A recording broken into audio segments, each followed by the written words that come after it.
ಮತ್ತು ಮಾನವೀಯತೆ ಮಾನವರನ್ನಾಗಿ ಬಾಳಲಿಕ್ಕೆ ಸಂದೇಶವನ್ನು ಕೊಟ್ಟಿರ್ತಕ್ಕಂಥದ್ದನ್ನು ಮೊಹಮ್ಮದ್ ಪೈಗಂಬರ್ರವರ ಸಲ್ಲಲ್ಲಾಹು ಅಲೈಹಿ ವಸಲ್ಲಂ ರವರ ಮುಖಾಂತರ ಈ ಭೂಲೋಕದಲ್ಲಿ ಇಸ್ಲಾಂ ಧರ್ಮದಲ್ಲಿ ಭಾಳ ಪ್ರಮುಖರಾಗಿರ್ತಕ್ಕಂಥ ನಮ್ಮ ಮೊಹಮ್ಮದ್ ಪೈಗಂಬರ್ರವರು ಇವತ್ತು ಅವರ ಜಯಂತಿಯ ದಿವಸ ಇಡೀ ವಿಶ್ವದಲ್ಲಿ ಭಾಳ ಸಂಭ್ರಮದಿಂದ ಆಚರಣೆ ಮಾಡಲಾಗುತ್ತದೆ.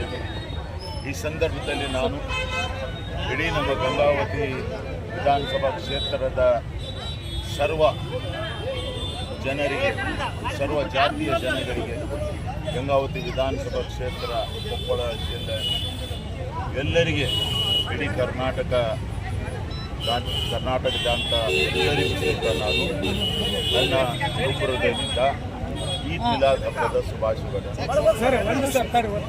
ನಾಗೇಂದ್ರ ಅವರು ಸಚಿವ ಸ್ಥಾನದ ಬಿಜೆಪಿ ಅವರು ಹೋರಾಟ ಮಾಡ್ತಾ ಇದ್ದಾರೆ ಸರ್, ಇದರ ಬಗ್ಗೆ ತಮ್ಮ ಪ್ರತಿಕ್ರಿಯೆ ಏನು ಸರ್? ನೋಡಿ, ಅದು ನಮ್ಮ ಕಾಂಗ್ರೆಸ್ ಪಕ್ಷದ ಹೈಕಮಾಂಡಿನ ಮೇಲೆ ಬಿಟ್ಟಿರ್ತಕ್ಕಂಥ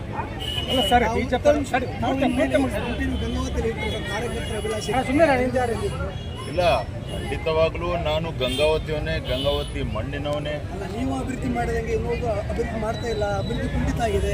ಇಕ್ಬಾಲ್ ಅನ್ಸರ್ ಅವರು ಗಂಗಾವತಿಯಿಂದ ಅಭಿವೃದ್ಧಿ ಸಾಧ್ಯ ಎಂಬುದು ಕಾರ್ಯಕರ್ತರು ಹೇಳಲಾಗಿದೆ. ಅದರ ಬಗ್ಗೆ ಅದು ನಾನೇ ಅಭಿವೃದ್ಧಿ ಮಾಡೋನಂತೆ ನಾನು ಹೇಳಲಿಕ್ಕೆ ಸಾಧ್ಯವಿಲ್ಲ. ಅದು ಅಲ್ಲಾಹನ ಕೃಪೆ ಆಗಿತ್ತು. ನಾನು ಆ ದೇವರು ಅವಕಾಶ ಕೊಟ್ಟಿದ್ದ, ನಮ್ಮ ಗಂಗಾವತಿ ಜನ ನನಗೆ ಆಶೀರ್ವಾದ ಮಾಡಿ ಅವಕಾಶ ಕೊಟ್ಟಿದ್ರು, ಮಾಡಿದೆ. ಈಗ ಅದು ಮಾಡಲ್ಲ, ಮಾಡ್ತಾರೆ ಅನ್ನೋದೆಲ್ಲ ತೀರ್ಮಾನ ಮಾಡೋದು ದೇವರು. ಆದರೆ ನಾನು ಬಂದು ಗಂಗಾವತಿಯಲ್ಲೇ ನೆಲೆಸುತ್ತೇನೆ. ತಂಗಡಿಗವರು ಮತ್ತು ಜನಾರ್ದನ್ ರೆಡ್ಡಿ ಅವರು ನಿಮ್ಮ ಬಗ್ಗೆ ನೋಡಿ, ಈಗಾಗಲೇ ನಾನು ತಂಗಡಿಗೆಯವ್ರ ಬಗ್ಗೆ ಹೇಳಿದ್ದೇನೆ. ತಂಗಡಿಗೆಯವರು ಕಾಂಗ್ರೆಸ್ ಪಕ್ಷದವರು, ನಾನು ಕಾಂಗ್ರೆಸ್ ಪಕ್ಷದವರು, ಹೌದಾ? ಆದರೆ ತಂಗಡಿಯವರು ಸ್ವಲ್ಪ ಇತಿಮಿತಿಯಲ್ಲಿ ಯೋಚನೆ ಮಾಡಿ ಮುಂದೆ ಹೆಜ್ಜೆ ಇಡ್ತಾರೆ. ಗಂಗಾವತಿಯಲ್ಲಿ ನಾನು ಸೋತಿದ್ದೇನೆ ಅಂತೇಳಿ ನನ್ನ ವಿರುದ್ಧನೇ ಇಲ್ಲಿ ಎಲ್ಲ ಅಧಿಕಾರಿಗಳಿಗೆ ಅವರೇ ಈವನ್ಲಿಂದ ಹೇಳಿದು ಎಲ್ಲರಿಗೆ ವರ್ಗಾವಣೆ ಅವರೇ ಮಾಡ್ತಾರೆ. ಅಂದರೆ ನಾನು ಕಾಂಗ್ರೆಸ್ ಪಕ್ಷದಲ್ಲಿ ಇದ್ದೇನೆ. ಮಾಜಿ ಮುಖ್ಯಮಂತ್ರಿಗಳು ಸಿದ್ದರಾಮಯ್ಯನವರು, ಈಗಿನ ಮುಖ್ಯಮಂತ್ರಿಗಳು, ಪಕ್ಷದ ಒಂದು ಕಾನೂನು ಪ್ರಕಾರ ನಾವೇನು ಅಭ್ಯರ್ಥಿಯಾಗಿರ್ತೀವಿ, ನಮ್ಮ ಕರ್ತವ್ಯ ಇರ್ತದೆ. ನಾವಿಲ್ಲಿ ಸೋತಿರ್ತೀವಿ, ಆ ಭಾಗದಲ್ಲಿ ನಮಗೆ ಬೇಕಾಗಿರ್ತಕ್ಕಂಥ ಅಧಿಕಾರಿಗಳಿಗೆ ಹಾಕಕ್ಕೆ ನಮ್ಮ ಧರ್ಮ. ಅದರ ಮುಖಾಂತರ ನಮ್ಮ ಕಾರ್ಯಕರ್ತರು ಏನು ಇರ್ತಾರಲ್ಲ ಅವರಿಗೆ ಉಚಿತವಾಗಿ ಕೆಲಸ ಮಾಡಿಸ್ಕೊಳ್ಳಿಕ್ಕೆ ಅಷ್ಟೇ, ದುಡ್ಡು ಗಳಿಸ್ಲಿಕ್ಕಲ್ಲ. ಆದರೆ ತಂಗಡಿಗೆಯವರು ಇದನ್ನು ಅರ್ಥ ಮಾಡ್ಕೋಬೇಕು. ಈಗ ಅವರು ಅರ್ಥ ಮಾಡ್ಕೊಳ್ಳಿಲ್ಲ ಅಂದರೆ ಮತ್ತೆ ನಾವು ನಮ್ಮ ಮನಸ್ಸಿನ ಭಾವನೆಗಳನ್ನು ಜನಗಳ ಮುಂದೆ ವ್ಯಕ್ತಪಡಿಸ್ಬೇಕಲ್ಲ. ಜನಾರ್ದನ್ ರೆಡ್ಡಿ ಬಗ್ಗೆ ನಾನು ಏನು ಹೇಳೋಕ್ಕಾಗಲ್ಲ, ಮುಂದಿನ ದಿನಗಳಲ್ಲಿ ಹೇಳ್ತೀನಿ. ಅವರು ಸುಳ್ಳಿನ ಒಂದು ದೊಡ್ಡ ದೊಡ್ಡ ಇದನ್ನೇ ಗುಡ್ಡನೇ, ಅವರು ಸುಳ್ಳಿನ ದೊಡ್ಡ ಗುಡ್ಡನೇ. ಅವರು ಬರೇ ಆ ಭಗವಂತನ ಕೃಪೆ ಅಂತ ಹೇಳ್ಕೊಂತ ಜನರಿಗೆ ಮರಳು ಮಾಡ್ತಾ ಇದ್ದಾರೆ. ಬಂದಾಗೆಲ್ಲ ಬರೀ ದೇವಸ್ಥಾನಗಳು, ಪೂಜೆ ಪುನಸ್ಕಾರಗಳು ಮುಗಿಸ್ಕೊಂಡು ಹೊಂಟು ಬಿಡ್ತಾರೆ. ಜನಗಳ ಅಭಿವೃದ್ಧಿ ಮಾಡಿ ಮೊದಲೇ ಕೊಟ್ಟಿರ್ತಕ್ಕಂಥ ಮಾತುಗಳನ್ನು ಪೂರೈಸಿರಿ. ಅವ್ರು ಹೇಳಿದರು, ನಾನು ಕೇಂದ್ರ ಸರ್ಕಾರದಿಂದ 10,000 ಮನೆಗಳನ್ನು ತಂದು ಗಂಗಾವತಿ ವಿಧಾನಸಭಾ ಕ್ಷೇತ್ರ ಜನತೆಗೆ ಕೊಡ್ತೀನಿ ಅಂಥೇಳಿ.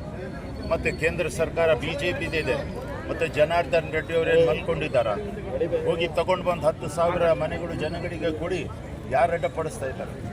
ಆಮೇಲೆ ಅವರು ಸ್ವಂತ ಮಾತುಗಳು ಏನು ಕೊಟ್ಟಿದ್ದರು, ಅದ್ರ ಬಗ್ಗೆ ಎಲ್ಲ ಸ್ವಲ್ಪ ಅವರು ಹಿಂದಿನ ಪುಟಗಳನ್ನು ತಿರುಚಿ ಹಾಕಿ ನೋಡಬೇಕು. ಯಾಕಂದರೆ ನಮ್ಮ ಗಂಗಾವತಿ ಜನ ಭಾಳ ಮುಗ್ಧ ಜನ.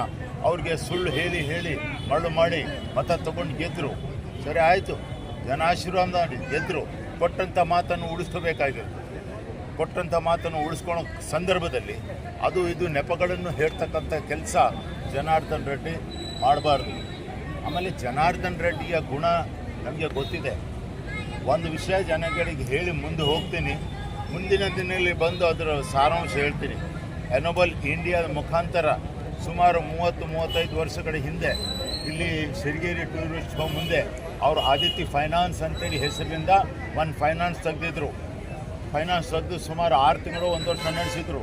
ಜನಗಳ ದುಡ್ಡನ್ನು ಲೂಟಿ ಮಾಡಿ ರಾತ್ರಿ ಅದೆಲ್ಲ ಬಂದ್ ಮಾಡ್ಕೊಂಡು ಓಡೋಗ್ಬಿಟ್ರು.